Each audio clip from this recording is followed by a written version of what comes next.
I was returning from the notary in a good mood, imagining how I would tell my daughter and son-in-law about the inheritance from my brother, a villa on the ocean front and 2 apartments that would change our lives. But as I approached the house, I heard their voices through the open window. Their words made me freeze in horror. Before we continue, please subscribe to the channel and let us know where you are listening in the comments. The phone rang while I was sorting through old case files in my home office. Fridays usually meant quiet mornings, but the unfamiliar number on the screen made me hesitate before answering. Mr. Brooks, this is Amber Foster, Notary Public. I need you to come to my office immediately regarding your brother James's estate. Can you be here within the hour? Her voice carried that particular urgency lawyers recognize, controlled crisis. My chest tightened. James, Yes, I can be there. What happened? We'll discuss everything in person. My office is downtown, Spring Street. I'll text you the address.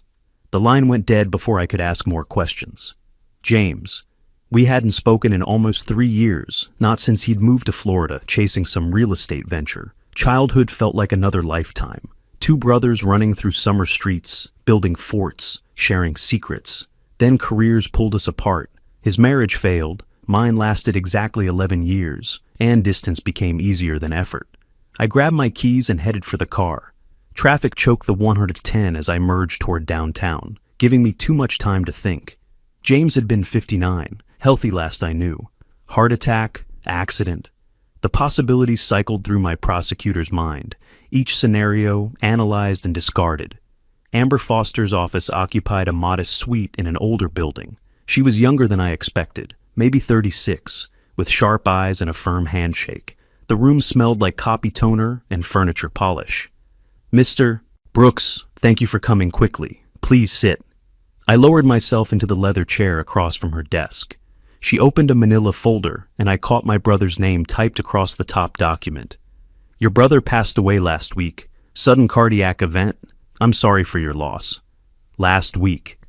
While I was watching baseball and complaining about my water bill, James was dying alone in some Florida apartment. Guilt pressed against my ribs. I didn't know. Nobody called me. He had few contacts listed, but his will was very specific. Amber's fingers traced down the page.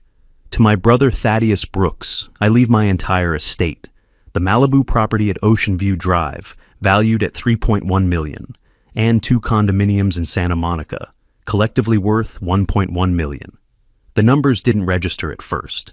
I removed my reading glasses, cleaned them slowly with my shirt hem, buying time while my brain caught up. I don't understand. James and I barely spoke these past few years. Are you certain there's no mistake? No mistake, Mr. Brooks. He was very specific. He added a note, for the brother who always did the right thing. Something hot and uncomfortable swelled in my throat. For the brother who always did the right thing, James remembered. Through all the silence and distance, he remembered who I'd tried to be. Amber slid papers across the desk. I need your signature here and here. We'll begin the transfer process immediately. Tax implications will require consultation with your accountant, but the properties are legally yours. My hand trembled slightly as I signed. 67 years old, 2 years into retirement on a prosecutor's pension, and suddenly I owned property worth over $4 million. The pen felt too light, the moment too surreal. How soon can I access the properties? Within 2 weeks once probate clears. The Malibu house is furnished, maintained by a property management company. The Santa Monica units are currently rented, generating monthly income. Monthly income.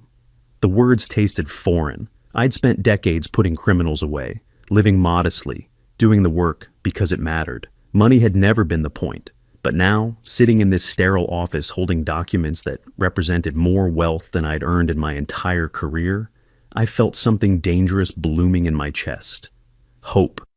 I thanked Amber, shook her hand again, and walked back to my car in a daze. The afternoon sun warmed my face as I pulled onto the street. Megan would be thrilled. My daughter and her husband Arnold had been living with me for 8 months now, their finances in shambles from what they'd vaguely described as bad investments.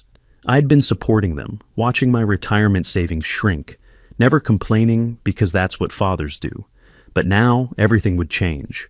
I could help them properly, maybe even give them one of the Santa Monica condos, Family taking care of family, the way it should be. I rehearsed the words as I drove. Keep it simple. Don't oversell.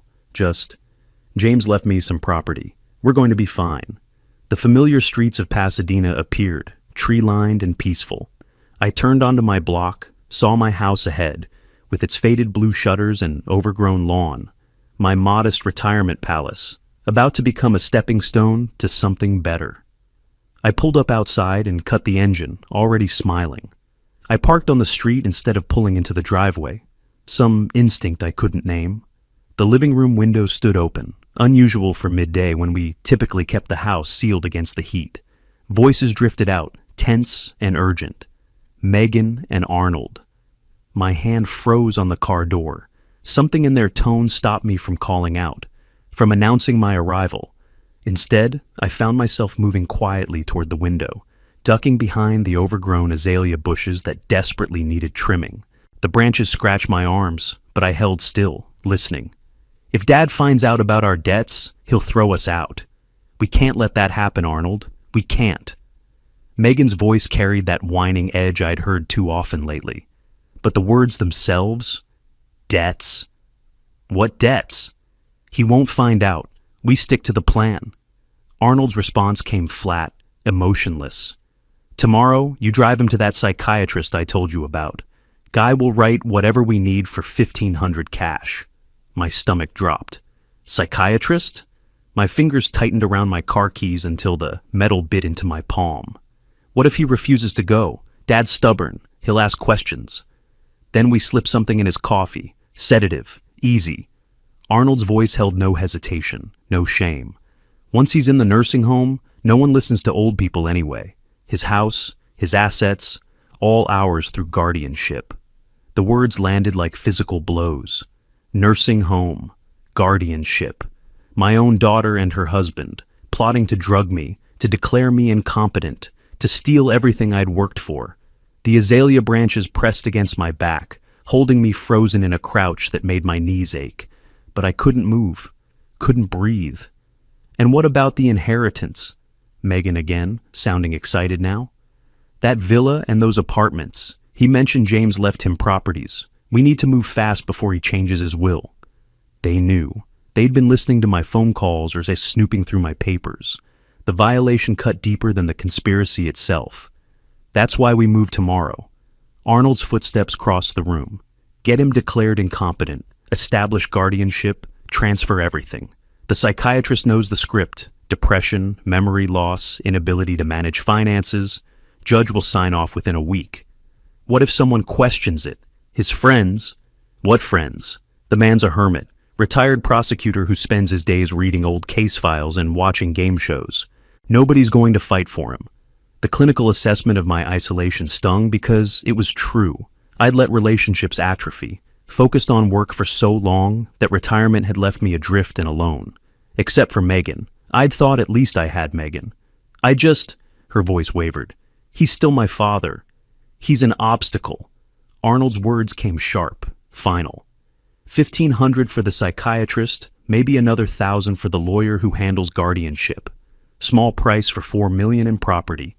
You want to keep hiding from debt collectors? You want them showing up here, asking questions? Silence. Then Megan, quieter now. No, you're right. We do this tomorrow. I backed away from the window, one careful step at a time. My prosecutor's brain had already clicked into gear, cataloging evidence, analyzing the case, elder abuse, conspiracy to commit fraud, unlawful drugging. The charges stacked up cleanly in my mind, a familiar organizational pattern that steadied my shaking hands. I reached my car, eased the door open without sound, and slid behind the wheel, started the engine as quietly as possible, and pulled away from the curb. In my rearview mirror, the house looked the same. Blue shutters, overgrown lawn, the life I thought I knew. My hands gripped the steering wheel hard enough to make the leather creak. Megan's voice echoed in my head. He's still my father. Said like an inconvenience, not a bond. And Arnold's response, he's an obstacle. I drove without destination, just needing distance. The streets of Pasadena blurred past while my mind worked through the problem systematically. No confrontation yet. Confrontation required leverage, evidence, a strategy that guaranteed victory. I'd spent 35 years in courtrooms. I knew how to build a case. They wanted to declare me incompetent, to drug me and warehouse me while they liquidated my life. The inheritance James left me, the validation I'd felt an hour ago in Amber Foster's office, now became something else entirely. Ammunition. I needed time to think, to plan, to become what I'd always been. A prosecutor building an airtight case against criminals who thought they were clever enough to get away with it. The afternoon sun slanted through my windshield, and I just kept driving. I drove for several blocks before I could think clearly. The betrayal kept looping through my mind. Their voices, their casual planning, the way Arnold had called me an obstacle. But rage wouldn't help. Rage was for amateurs. I spotted Memorial Park, pulled into the small lot. The place was nearly empty on a weekday afternoon, just a few joggers and someone walking a collie. I chose a bench beneath an oak tree, far enough from the playground that I could think without distraction. For the first few minutes, I sat with my head in my hands, letting the enormity wash over me. My daughter. The little girl I'd taught to ride a bike, who'd cried on my shoulder when her first boyfriend broke her heart, who'd walked down the aisle holding my arm. That same person now planning to drug me into a nursing home. Then something clicked. The prosecutor's mind, dormant for 2 years, but never truly retired, activated like muscle memory. I straightened my back, folded my hands, and looked at the situation differently. Evidence. That's what mattered. What did I actually have? An overheard conversation. No recording, no witnesses. Any defense attorney worth their retainer would shred it in 5 minutes. Hearsay. Inadmissible. My word against theirs, and who sounds more credible? A devoted daughter or a bitter old man? I'd prosecuted cases like this. The Martinez case, 8 years ago. Son drugging his mother to gain power of attorney, stealing her property. We'd caught him because the mother's neighbor recorded suspicious behavior, physical evidence, documentation. The Chen guardianship fraud, similar pattern, similar solution. You can't arrest people for planning crimes. You arrest them for committing crimes, which meant I needed them to act. The thought settled cold and clear in my chest. Let them proceed. Let them show me the corrupt psychiatrist. Let them attempt the drugging. Let them file the fraudulent paperwork. Every action would be evidence. Every step would tighten the noose. I pulled out the small notepad I'd carried for decades, habit from casework. Wrote 4 numbered items in precise handwriting. 1. Record future conversations, voice-activated devices. 2. Document contact with psychiatrist, photos, recordings, payment evidence. 3. Capture drugging attempt, camera in kitchen, witness if possible. 4. Coordinate with police at exact right moment, California Penal Code 368, elder abuse. PC 182, conspiracy to commit fraud. PC 532, obtaining property through false pretenses.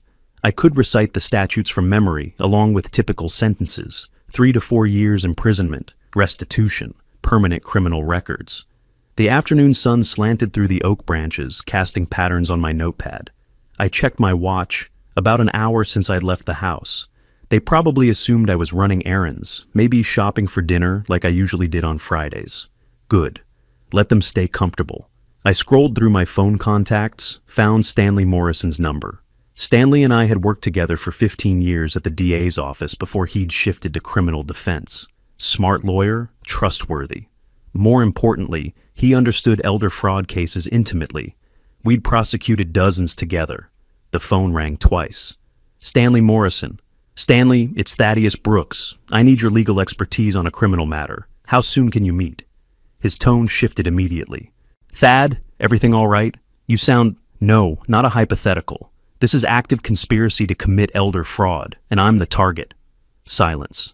Then, someone's targeting you? Who? Wait, you said elder fraud. You're the victim? His voice climbed half an octave. I can meet you in 30 minutes. My office. Don't do anything until we talk. I won't. I'm thinking like a prosecutor now, not a victim. I stood, joints stiff from sitting. The movement felt good, purposeful. They're planning to move tomorrow, which gives me tonight to build a case. I need recording devices and a contact at Pasadena PD Fraud Division. I've got voice-activated recorders in my office, small, undetectable. Stanley's voice had shifted into professional mode, the same tone he'd used when we'd strategized cases together. And I know exactly who you need at PPD, Detective Danielle Chen. She worked with us on the Riverside guardianship cases. Sharp, thorough. I'll call her. Good, I'm heading to you now. I walked toward my car, the notepad still in my hand. The park felt surreal, children laughing on swings, couples walking hand in hand, ordinary life continuing while mine fractured. But fractures could be set. Bones could heal stronger than before. I slid behind the wheel, started the engine. The drive to Stanley's office would take 20 minutes in light traffic. 20 minutes to prepare my explanation, to organize the facts, to transform family tragedy into a prosecutable case. They'd called me an obstacle. Fine. But obstacles don't just disappear. Sometimes they become walls you can't climb. Sometimes they become traps you don't see until it's too late. I pulled out of the parking lot, heading toward Colorado Boulevard, where Stanley's office waited. I made it to Stanley's office in 20 minutes. The building stood modest but professional, beige stucco with tinted windows that reflected the fading afternoon light. His suite occupied the third floor, accessible through a lobby that smelled like air conditioning and carpet cleaner. Stanley met me at his office door. He looked exactly as I remembered, medium build, dark hair graying at the temples, rolled up shirt sleeves that meant he'd been working, but his expression held something new, concern mixed with the sharp focus I recognized from the courtroom preparation. Sit, talk. He gestured to a leather chair across from his desk, then closed the door. Start from the beginning. I told him everything. The inheritance call, the drive home, the open window, the overheard conspiracy. Every word Arnold had spoken, every weak objection Megan had offered. Stanley listened without interrupting, taking notes on a yellow legal pad, another habit from our prosecutor days. When I finished, he set down his pen and exhaled slowly. Your own daughter, that's... He caught himself, shifted gears. All right, legal framework first. In California, what they're planning hits multiple statutes. PC 182, conspiracy to commit fraud. PC 532, obtaining property through false pretenses. PC 368, elder abuse with intent to defraud. We're looking at 3 to 4 years imprisonment per count, potentially consecutive if the DA's feeling aggressive. Which they will be, given the circumstances. I leaned forward. But I need evidence, solid, court-admissible evidence. Exactly. Stanley stood, moved to a filing cabinet, pulled out a drawer. Voice-activated recorders. I use these for client meetings when I need backup documentation. 2-hour battery life, motion-activated, USB disguised. California's a one-party consent state for recordings, which means I can record conversations I'm part of without their knowledge, legal and admissible. The familiar territory steadied me. This I understood. This was procedure, protocol, the machinery of justice. He handed me 2 small devices, each about the size of a lighter. Keep one in your shirt pocket, one in the kitchen. They'll capture everything within 15 feet. Crystal clear audio, time-stamped files that download to any computer. I turned one over in my palm, surprisingly light. And the psychiatrist, they mentioned paying him $1,500 cash. That's bribery of a medical professional, possibly medical fraud. If you can photograph the exchange, record their conversation with him, that's ironclad. Stanley pulled out his phone.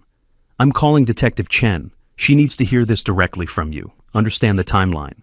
He dialed, switched to speaker. 3 rings, then a woman's voice, crisp and professional. Chen, Fraud Division. Danielle, it's Stanley Morrison. I've got Thaddeus Brooks in my office. Yeah, former ADA Brooks. He's the victim in an active elder fraud conspiracy, and we need your involvement. I'm putting him on. Mr. Brooks? Her tone shifted, respectful. I remember your work. What's the situation? I outlined the conspiracy again, more concisely this time. Chen asked pointed questions. Timeline, specific threats, evidence currently available, resources of the conspirators. A good detective, thorough without wasting time. Here's how we'll proceed, she said finally. Gather recordings of them discussing the plan, document any contact with medical professionals. If they attempt drugging, that's aggravated assault. Call 911 immediately. I'll have a patrol unit on standby starting tomorrow morning. The moment you have actionable evidence, we move. What about the psychiatrist? I asked. If they meet with him tomorrow, I'll run background checks tonight, see if any local psychiatrists have prior complaints or investigations. If we can identify him before the meeting, that helps our case. But Mr. Brooks, she paused. You're walking into a dangerous situation. These are people who've already planned to drug you. Don't underestimate them. I spent 35 years prosecuting criminals, I said quietly. I won't underestimate them, but they've already underestimated me. We ended the call. Stanley walked to his small office refrigerator, pulled out 2 bottles of water, handed me one. The gesture felt absurdly normal, like we were just colleagues catching up, not preparing to take down my own family. You need to act completely natural when you go home, he said. They can't suspect you know anything. Can you do that? I thought about the thousands of witnesses I'd prepared, the defendants I'd watched lie under oath, the performances I'd evaluated in the courtroom after courtroom. I can do that. Good. He handed me a business card. My cell's on there. Anything seems wrong, anything escalates, you call immediately. I don't care if it's midnight. I pocketed the recorders, slipped the card into my wallet, shook Stanley's hand, firm grip, the kind that meant partnership, not just professional courtesy. The elevator ride down felt longer than it should have. Through the lobby windows, I could see evening settling over Pasadena, streetlights beginning to glow. Somewhere in the city, my daughter and her husband were probably making dinner in my kitchen, refining their scheme, counting my money before they'd even stolen it. I reached my car, sat behind the wheel without starting the engine. The recorders pressed against my chest pocket, small and hard, tools of truth, instruments of justice. Tomorrow I'd return home and pretend nothing had changed. I'd smile at Megan, tolerate Arnold, drink coffee and eat breakfast while they watched for signs of weakness. They wanted a confused old man? I'd give them a performance worthy of an Oscar. Then I'd watch them destroy themselves, one recorded word at a time. I started the engine and headed home. I made it home just as evening settled in, the sky fading from orange to purple. The drive had taken about 20 minutes, enough time to compose my face into something resembling normalcy. Before leaving the car, I checked my reflection in the rearview mirror, practiced the smile of a man with good news to share.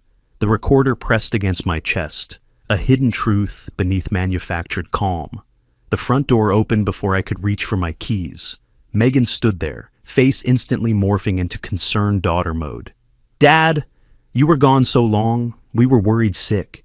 You didn't answer your phone. Her voice pitched higher than usual. Stress marker. Where were you? Are you feeling all right? You look tired. I returned her hug, noting the tension in her shoulders, the way her arms barely squeezed before releasing. Arnold appeared behind her, standing from the couch with careful concern painted across his features. Just drove around a bit after seeing Stanley. Needed to clear my head, thinking about James, the funeral arrangements, all of it. I moved past them into the living room, deliberately casual. Sorry I didn't call. Didn't mean to worry you. Stanley Morrison, that's the lawyer, right? Arnold's question came too quickly. What kind of cases were you discussing? Anything we should know about? Testing me, looking for signs of suspicion. Ancient history mostly, cases we worked together, people we knew at the DA's office, old men reminiscing. I smiled, let it reach my eyes. Years of witness preparation had taught me how to construct believable lies. He's doing well, asked about you two. Megan relaxed visibly. Arnold's shoulders dropped half an inch. They believed me. I made chicken, Megan said. We ate earlier than usual, 6 o'clock. But there's plenty left. You must be starving. The dining room table had been set for 3. They'd waited for me, probably worried I'd discovered something, gone to the police. I sat in my usual chair, accepted the plate Megan brought, and waited until we'd all started eating. Then I dropped the bait. Actually, I have incredible news. James left me his entire estate, villa in Malibu, 2 condos in Santa Monica. I paused, watching them. The notary estimates it's worth close to $5 million. Can you believe it? $5 million. The real value was $4.2 million, but inflation served a purpose. Make them reckless. Make them urgent.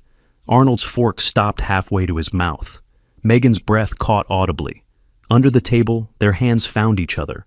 I saw the movement, the silent communication passing between them. That's incredible, Dad. Megan's voice trembled. 5 million. James really came through for you. For us, I corrected gently. You're my daughter. This changes things for all of us. I let hope color my tone, played the generous father. Maybe you two can finally get back on your feet. Maybe one of those Santa Monica condos could be yours. Arnold's pupils dilated, greed, naked and unmistakable. That's generous, Thaddeus, very generous. He set down his fork with careful precision. We appreciate everything you've done for us these past months. Past tense, as if I were already gone. After dinner, Megan cleared dishes while Arnold and I moved to the living room. I settled into my armchair, grabbed yesterday's newspaper as a prop. Natural movement took me past the bookshelf where I'd positioned the first recorder in my pocket earlier. My hand brushed the spine of a law dictionary, fingers finding the small device behind it. One press, silent activation, 2 seconds that looked like nothing. I opened the newspaper, appearing to read. Arnold moved to the window, pulled out his phone, dialed. His voice dropped low, but the recorder would catch everything within 15 feet. Dr. Martinez, Arnold Watson, tomorrow, 10 a.m., confirmed, my father-in-law. He turned slightly away from me. You'll evaluate him for competency issues, provide the documentation we need, $1,500 in cash, as agreed. Don't worry, he won't suspect anything, trusting old man. Each word landed in my mind like physical evidence. Conspiracy to commit fraud, bribery of a medical professional, elder abuse. The charges stacked themselves neatly, ready for prosecution. Arnold pocketed his phone, returned to the couch. Everything all right with your friend? I asked, eyes still on the newspaper. Business thing, nothing important. He smiled. Tomorrow's going to be a good day, Thaddeus. A really good day. Megan returned from the kitchen, dried her hands on a dish towel. Dad, I was thinking, tomorrow I should take you for a checkup. Just routine. You're at that age where regular medical visits are important. She tried to sound casual, failed. I already made an appointment for mid-morning. That's thoughtful. I folded the newspaper, set it aside. What time? 10 o'clock, not too early. You can sleep in a bit. Sounds perfect. I stood, stretched. Think I'll turn in soon. Long day, emotional day. Of course, Dad. Megan moved to hug me again. We're so happy for you, about the inheritance, about everything. I held her briefly, this stranger wearing my daughter's face. I'm happy too, sweetheart. Things are finally looking up. In my peripheral vision, Arnold and Megan exchanged a glance. Satisfaction. Victory assumed. I climbed the stairs to my room, movements slow, portraying exhaustion. Behind me, their voices dropped to whispers, too low for me to hear naturally, but the recorder would catch them. Inside my bedroom, I closed the door and waited. The evening continued, tension thick beneath normal conversation. I could hear them downstairs, moving through the house, their voices occasionally rising enough for me to catch fragments. My door stayed slightly ajar, believable for a man with nothing to hide. Around 7 o'clock, footsteps climbed the stairs. A gentle knock. Dad, I brought you chamomile tea, your favorite. Megan's voice carried practiced sweetness. Drink it while it's hot. It'll help you sleep. I opened the door, accepted the cup from her hands. Steam rose from the surface, and beneath it, barely visible, a slight cloudiness that didn't belong in pure chamomile. You're so thoughtful. I smiled at her, this woman who'd grown inside my wife's body, who'd called me daddy until she was 12. Thank you, sweetheart. Sleep well. She squeezed my arm, turned away. I closed the door, locked it quietly. The cup sat on my nightstand while I retrieved the empty glass water bottle from my closet. Purchased yesterday. Kept clean for exactly this purpose. I poured half the tea into the bottle, sealed it tight. Physical evidence. Chain of custody maintained. The remaining tea went down the bathroom sink in silence. Then I filled the cup halfway with water from the tap, swirled it to match the original level. Chamomile coloring from the residue made it look untouched. Now came the performance of my career. I opened my door again, carried the empty cup downstairs. Megan sat on the couch, Arnold beside her, both watching television with manufactured calm. That was perfect. I set the cup on the coffee table. Already feeling drowsy, I think I'll I let myself sway slightly, caught the back of the armchair. Wow, really tired. Here, Dad, let me help you. Megan jumped up, took my arm. Concern and calculation competed in her expression. Come on, let's get you to bed. I leaned on her, playing the sedated man. My words came slightly slurred. Strange, so tired all of a sudden. It's been an emotional day, the inheritance news, everything. She guided me toward the stairs. You need rest. Arnold appeared on my other side. Together they walked me up, their hands firm on my arms. Escorts or captors, the line had blurred. In my bedroom, I collapsed onto the bed fully clothed, let my eyes close, breathe deep and steady, feigning the first stages of drug sleep. Is he out? Arnold's whisper carried clearly. Give it a few more minutes. Megan's response. The dosage should work within 30 minutes. He'll be completely unconscious for at least 8 hours. They left, pulling my door almost closed. Footsteps retreated downstairs. I waited, counted to 300. Then I rose silently, moved to my closet, and retrieved the second recorder from my jacket pocket. My smartphone connected to it via Bluetooth, technology that would have seemed like science fiction during my early prosecutor days. Now a standard tool. The app activated the device I'd planted downstairs. Through my earbuds, their voices came through crystal clear. Can't believe he just drank it? Megan, nervous laughter in her voice. I told you he wouldn't suspect. Trusting old fool. Arnold, confident, dismissive. Tomorrow morning, we wake him at 9, get him dressed, drive him to Martinez's office. 1 evaluation, 1,500 cash, and we've got documentation of mental incompetence. And then we file for emergency guardianship. My lawyer says we can have it granted within 72 hours given the medical evidence. Once that's done, we control everything. His bank accounts, the inheritance, all of it. What if he fights it? With what? Once Martinez signs those papers, your father's legally incompetent. His word means nothing.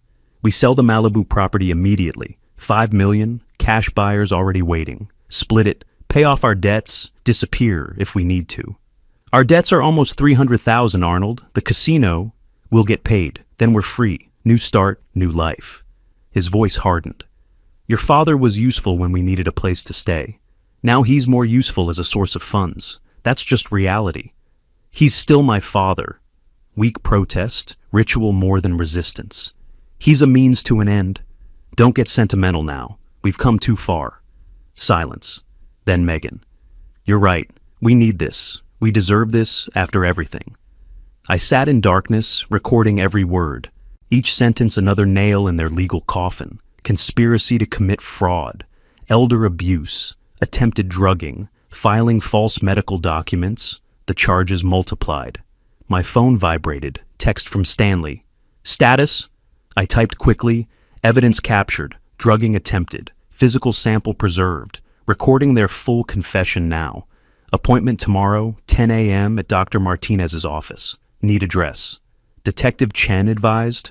His response came immediately. Sending Chen audio files now. We'll have address by morning. PD will be ready. Stay safe. I forwarded the audio files through encrypted email. Prosecutor habits died hard. Subject line, evidence, elder fraud conspiracy.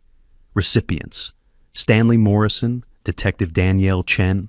Below, Arnold's voice continued through my earbuds. Guardianship grants us power of attorney. We make all medical decisions, all financial decisions. If he becomes a problem, there are facilities, long-term care places where nobody asks questions. They were sealing their own fate, one recorded word at a time. 35 years prosecuting criminals had taught me exactly what I needed.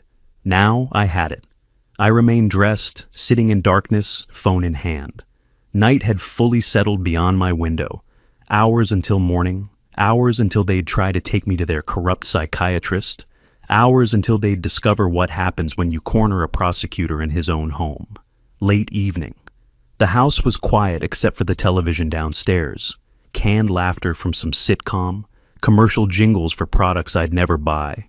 I sat in darkness, listening to them settle into their comfortable evening, believing I lay drugged and unconscious upstairs. I waited until I heard the sounds deepen, stabilize. Then I eased my bedroom door open, moved down the hallway in socks. The third step on the stairs creaked. I remembered from years of late-night trips to the kitchen. I skipped it, kept to the wall where the boards held firm. Through the living room archway, I could see the television's glow, their silhouettes on the couch. The back door opened silently. I'd oiled the hinges 3 months ago. My home office sat at the rear of the property, a converted garage partially concealed by oak trees. I'd used it occasionally during my prosecutor years. Secure storage for sensitive case files. A place to work when the house felt too small. Megan had been here once, maybe twice when she was young. She wouldn't remember it. Arnold had never had reason to know it existed. I unlocked the door, flipped on the lights. The space smelled like old paper and dust. Filing cabinets lined one wall. My old desk commanded the center. A small window faced the driveway. I arranged chairs, set the tea bottle under the desk lamp like crime scene evidence, and pulled out my phone. Text to Stanley. At office. When you arrive, come to back of property. Detached building. Door will be unlocked. His reply came immediately. 20 minutes. While I waited, I organized. The recordings on my phone, queued and ready. The bottle positioned for optimal viewing. My old legal pad with notes about timeline, charges, evidence chain. Muscle memory from decades of case preparation. Headlights swept the driveway. Stanley emerged carrying a laptop and legal pad, tools of our shared trade. He entered, looked around at the familiar setup, and set his materials on the desk. "Play them," he said simply. I started with Arnold's call to Dr. Martinez. Stanley's expression hardened as Arnold's voice filled the small office. 10 a.m., confirmed. My father-in-law. You'll evaluate him for competency issues, provide the documentation we need, $1,500 in cash, as agreed.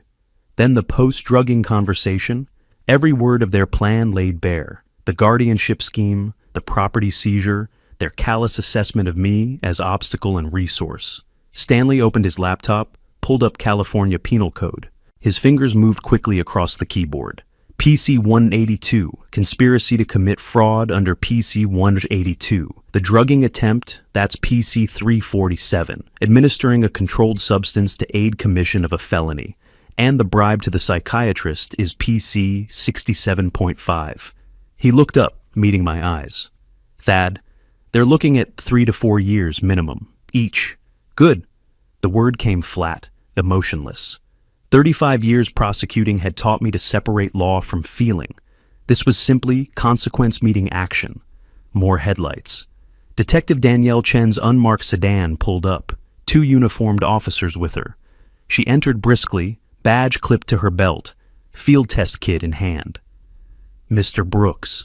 She shook my hand, firm grip, professional respect. I've reviewed the audio files you sent. Now I need to see the physical evidence.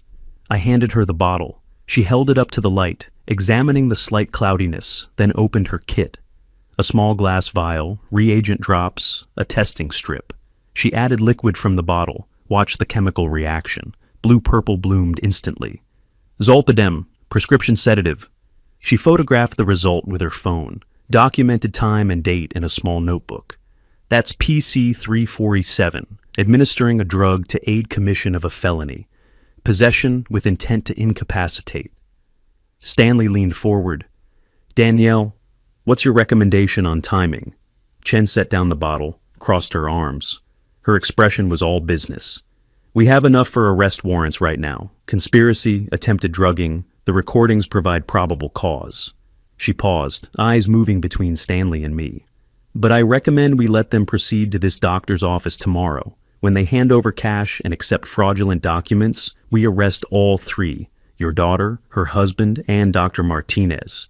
Catches them mid-crime. No defense attorney can argue they changed their minds or were just talking. Stanley nodded slowly. From a prosecution standpoint, Danielle's right.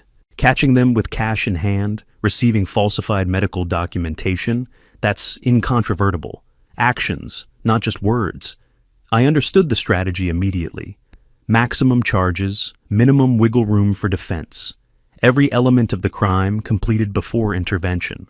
I'll act compliant when Megan wakes me tomorrow morning. I'll go to this doctor's office with them. I looked at Chen. You'll be following? My team establishes surveillance on your house at 6 a.m. When you leave with them, we follow at a distance. You're never at risk. We'll be close. Her voice carried absolute certainty. Once they complete the transaction with Martinez, We move in immediately. What about Martinez's location? Stanley asked. We don't have an address. We'll follow them there, Chen replied.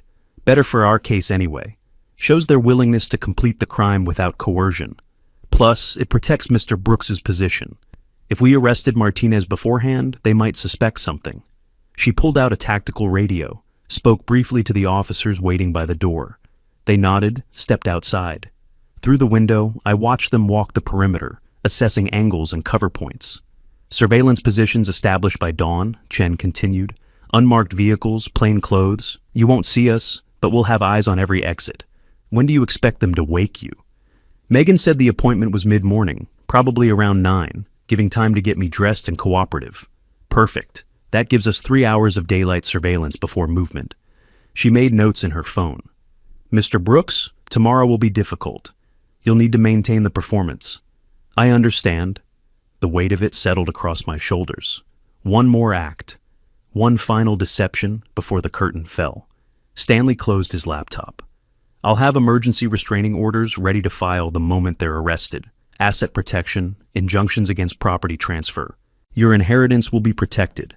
Chen packed up her test kit, sealed the tea bottle in an evidence bag.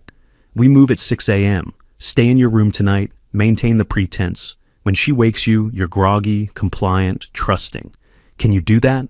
I thought about decades of witnesses I'd prepared, performances I'd evaluated, lies I'd dissected in cross-examination. I can do that. They left together, taillights disappearing down the driveway. I locked the office, crossed the dark lawn back to my house. The television still played inside. They hadn't moved, hadn't suspected. I slipped through the back door, up the stairs, avoiding that creaking third step. In my bedroom, I sat on the edge of the bed and checked my phone. Midnight approaching, hours until dawn, hours until Megan would knock on my door with false concern and real malice. Everything was ready. Now came the waiting. The planning session extended past midnight. Chen outlined tactical positions. 2 unmarked cars on adjacent streets. 1 officer on foot near the property line. Radio protocols for silent communication. Stanley reviewed the legal filings he'd prepared. Emergency protective orders, asset freeze paperwork, guardianship challenge documents, each piece positioned to deploy the moment arrests were made. Your inheritance will be locked down within an hour of their arrest, Stanley explained, stylus moving across his tablet screen. No transfers, no sales, no access. The probate court takes elder fraud seriously. They'll grant the freeze immediately. Chen added details about post-arrest procedure. We'll process them separately. Standard interrogation technique. Let them wonder what the other is saying. The recordings give us leverage. Most suspects crack when they hear their own voices played back. I listened, asked technical questions, made notes. But underneath the professional exchange, something else churned. These were preparations for my daughter's arrest. For watching her handcuffed, read her rights, taken away in a police vehicle. The thought should have broken me. Maybe it would have, before I'd heard her voice discussing nursing homes and asset seizures like I was already dead. We're set, Chen finally said, standing. 6 a.m., my team moves into position. You stay in character until we give the signal. Once they're in custody, you're free. I shook hands with both of them. Stanley's grip lingered, his eyes searching mine for signs of collapse. He wouldn't find any. Not yet. They left through the back door, engine starting quietly in the night. I watched their lights disappear, then crossed the lawn one final time. The grass was wet with evening dew, soaking through my socks. Small detail, mundane sensation. I cataloged it anyway, this ordinary moment in an extraordinary night. Inside, the television had been turned off. The house lay dark and silent. They'd gone to bed, satisfied with their progress, dreaming of Malibu villas and Santa Monica condos they'd never touch. I climbed the stairs, returned to my bedroom, locked the door. Then, I sat on the edge of the bed and let myself feel it. Megan, my daughter, the little girl who'd skinned her knee learning to ride a bike, who'd brought me terrible drawings I'd hung on the refrigerator, who'd cried in my arms when her mother left. Somewhere between that child and this woman, something had broken. Or maybe it had never been whole to begin with. I pulled up a photo on my phone, Megan at 8 years old, gap-toothed smile, my arm around her shoulders at some park. We looked happy. Maybe we had been, in that frozen moment. Maybe it was always performance, even then. The grief came sharp and sudden. I let it land, let it cut, then deliberately set it aside. Tomorrow required focus. Tomorrow required the prosecutor, not the father. The law didn't care about broken hearts. It cared about evidence and consequence. I checked my phone, 12:47. Stanley's text, try to rest. You'll need it. Chen's message followed. Team briefed. Positions confirmed for Euro 600. You're not alone in this. But I was alone. That was the truth underneath all the tactical planning and legal frameworks. My family had become my adversaries. My home had become a crime scene. The people who should have protected me had plotted my destruction. I was 67 years old, sitting in darkness, preparing to watch my daughter arrested. The isolation felt absolute. I lay back on the bed, still fully clothed, phone on my chest. Sleep wouldn't come, I knew that. Instead, I ran through tomorrow's performance step by step. Groggy when she wakes me. Confused but compliant. Trusting, because that's what they expected. The old man who drinks drugged tea and follows instructions. Outside my window, the neighborhood lay quiet. Streetlights cast shadows across the ceiling. Somewhere out there, Chen's surveillance team would be arriving in a few hours. Stanley would be awake too, reviewing his filings, making sure every legal protection was airtight.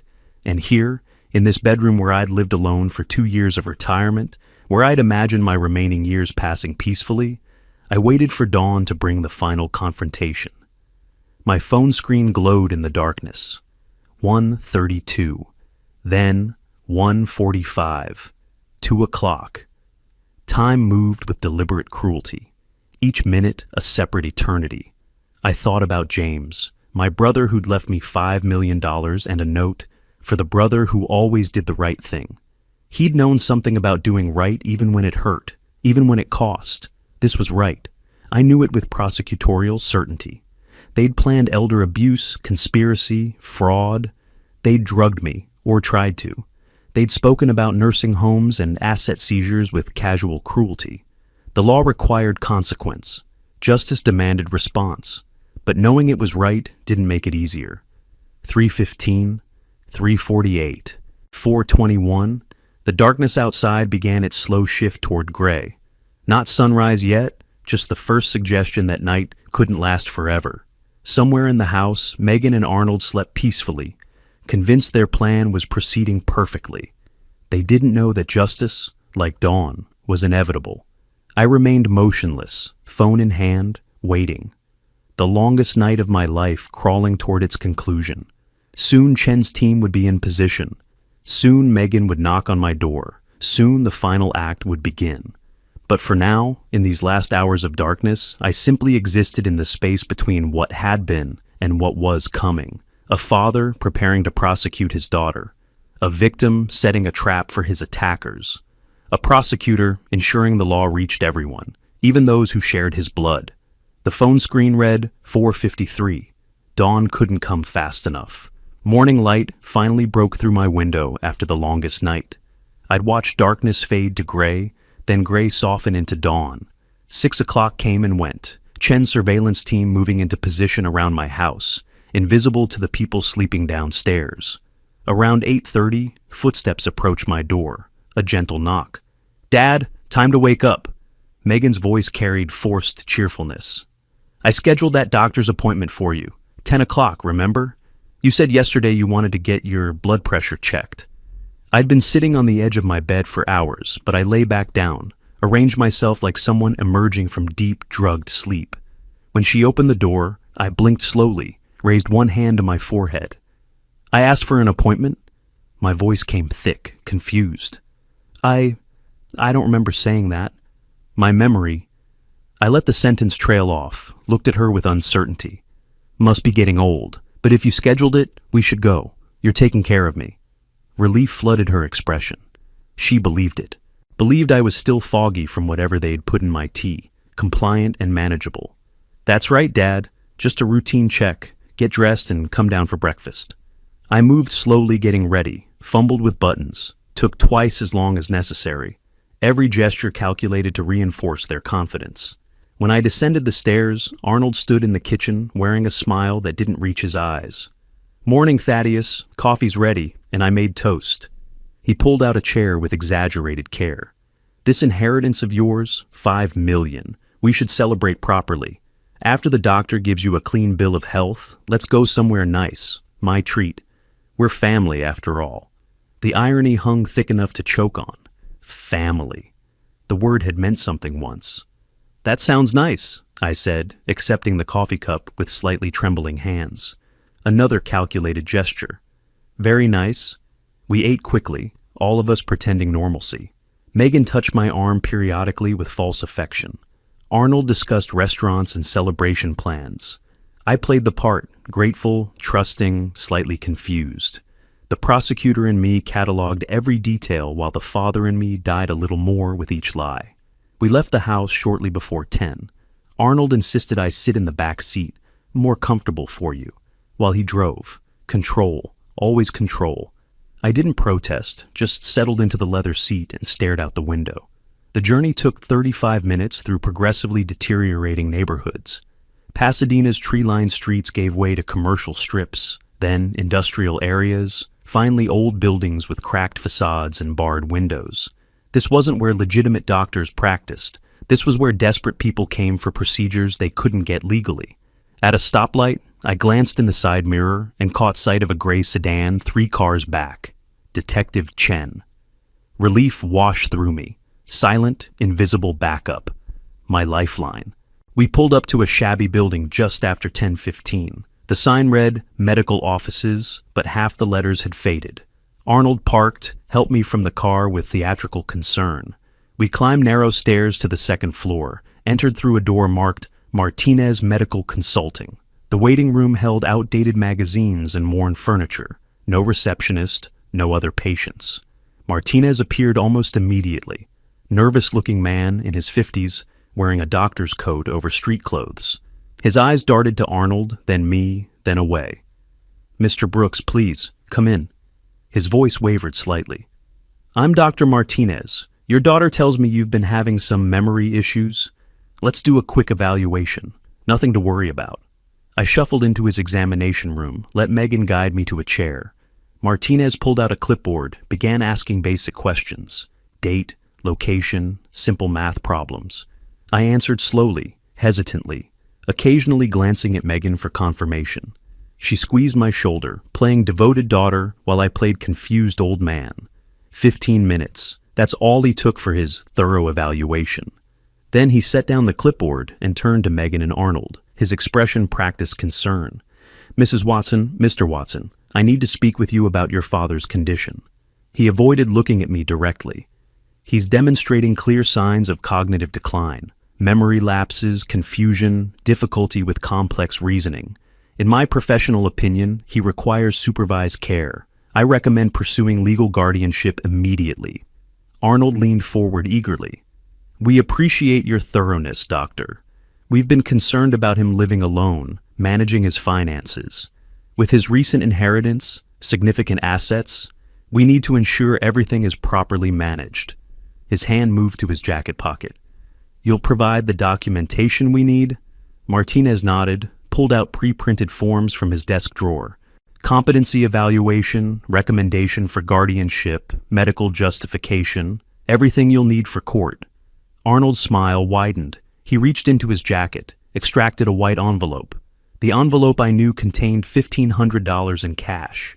Payment for fraud, payment for selling his professional ethics, payment for helping destroy an old man's autonomy. "As we discussed," Arnold said, extending the envelope. Martinez reached for it, fingers inches from the exchange. This was it. The crime completed, every element in place. Conspiracy, fraud, bribery, elder abuse, all of it captured, documented, ready for prosecution. I touched my jacket pocket, felt the weight of my phone. Chen was outside. Stanley would be nearby. Justice was seconds away. Arnold's fingers released the envelope. Martinez's hand closed around it. The transaction completed. The door burst open. "Police! Nobody move!" Detective Chen entered first, badge raised, 2 uniformed officers behind her. Martinez dropped the envelope like it burned. Cash scattered across the floor, visible, countable, irrefutable evidence. Hands where I can see them. Chen's voice carried absolute authority. All of you, hands up now. Arnold stood, face draining of color. What is this? We're at a medical appointment. You're under arrest. Chen moved toward him with handcuffs ready. Arnold Watson, you're being charged with conspiracy to commit elder fraud, attempted administration of controlled substances, and bribery of a medical professional. Turn around. This is insane, Arnold's voice climbed. We haven't done anything. Tell them, Martinez. Tell them this is legitimate. But Martinez had his hands raised, eyes wide with panic. I want a lawyer. I'm not saying anything. I want a lawyer right now. Megan turned to me, her face crumbling. Dad, what's happening? Why are the police here? I stood slowly, dropping the confused elderly man act like a discarded costume. When I spoke, my voice carried 35 years of prosecutorial weight. I heard you, Megan. Through the window, yesterday afternoon. I heard everything. The color drained from her face. You... What? The nursing home, the drug coffee, the psychiatrist bribe, your husband discussing me like I was already dead. I kept my voice level, factual. I heard every word, and I recorded all of it. No. She shook her head frantically. No, Dad, you don't understand. I understand perfectly.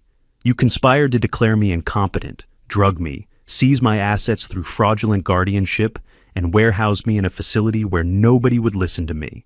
I pulled out my phone, held it up.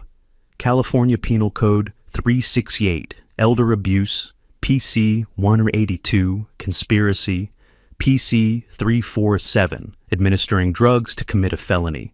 You're looking at 3 to 4 years in prison, minimum. Arnold lunged toward the door. The officer caught him, forced him against the wall.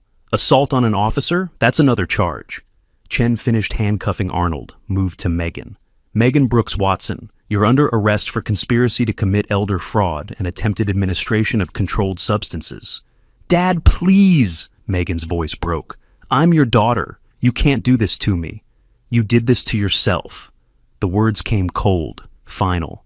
You chose this when you decided I was an obstacle instead of a person, when you put a sedative in my tea, when you planned to lock me away and steal everything I had. Chen read them their rights while officers secured Martinez, the medical forms, the cash, the clipboard with falsified notes. Everything collected as evidence. Through the office window, I saw more patrol cars, crime scene techs arriving. Stanley appeared in the doorway, legal folders under his arm. His eyes met mine, a moment of shared professional satisfaction. Cases like this, clean evidence, clear charges, criminals caught in the act. These were the cases that restored faith in the system. Assets frozen, Stanley told me quietly. Emergency protective orders filed. Your will has been amended. Megan's removed as beneficiary. Everything's protected. They took Megan and Arnold to separate patrol cars. Through the window, I watched my daughter, handcuffed, crying, being read her rights in a parking lot in the worst part of Los Angeles. She looked back once, seeking my face, perhaps hoping for rescue. I turned away. Detective Chen drove me to the station for my official statement. 3 hours of testimony, documenting everything. The overheard conversation, the recordings, the drug tea, the fraudulent medical appointment, stenographer capturing every word, chain of evidence meticulously preserved. There'll be a rain Monday morning, Chen told me when we finished. Bail will be high given the charges. Your restraining order prohibits contact. They can't call you, can't approach you, can't ask for help. Good. The word felt insufficient but true. Stanley walked me to my car in the station parking lot. You did the right thing, Thad. You know that, right? I know. I gripped my keys, looked at the late afternoon sun. Doesn't make it feel better. It's not supposed to feel better. It's just supposed to be right. The drive home took 40 minutes. Traffic, weekend shoppers, ordinary people living ordinary lives. I parked in my driveway, entered my house, empty now, truly empty. No daughter cooking dinner, no son-in-law watching television, just silence and the ghosts of what should have been. I sat at my kitchen table and made the necessary calls. First to Amber Foster, the notary. The will needs immediate revision. Remove Megan Brooks Watson completely. I'll designate alternate beneficiaries. Second to Stanley. Begin divorce proceedings on her behalf if needed. I want no legal connections remaining. Third to my bank. Freeze all accounts pending investigation. Practical steps. Forward motion. The things you do when family becomes enemy and justice becomes necessity. Evening settled over Pasadena. In my quiet house, I poured a glass of water. Just water, nothing hidden, nothing dangerous, and stood at the kitchen window. Somewhere across the city, Megan sat in a holding cell. Arnold beside her, or separate, both facing reality. Martinez awaiting arraignment. All of them learning that consequences are real, that theft has a price, that betraying trust carries weight. I'd won. The law had functioned, evidence had prevailed, justice had been served, but victory tasted like ash. I picked up my phone one final time, dialed Amber Foster. I want to begin processing the inheritance immediately, and I need recommendations for estate planning, proper beneficiaries this time, people who won't try to kill me for it. Her voice carried sympathy. I'll have everything ready by Tuesday, Mr. Brooks. I'm sorry about your daughter. So am I. I ended the call. The house remained quiet. Tomorrow would bring paperwork, legal proceedings, the machinery of justice grinding forward. Megan would face trial, Arnold too. Martinez would lose his license and freedom. The system would function as designed, and I would remain here, in this empty house, with my inheritance and my vindication and the permanent absence of family. 67 years old, alone, victorious, right, but hollow. I set down my phone and stared at nothing in particular, processing everything, the betrayal, the trap, the arrests, the look on Megan's face when she realized I'd known all along. Justice restored, family destroyed, both truths existing simultaneously, neither canceling the other. I took a breath, then another. Tomorrow would come regardless. The legal process would continue. Life would move forward because that's what life does. But tonight, in this quiet house, I simply existed in the space between victory and loss, acknowledging both, accepting neither as complete. The prosecutor had won his case. The father had lost his daughter. Both statements were true. Both statements were permanent. If you like this story, please like this video, subscribe to the channel, and share your impressions of this story in the comments. To listen to the next story, click on the box on the left. Thank you for watching.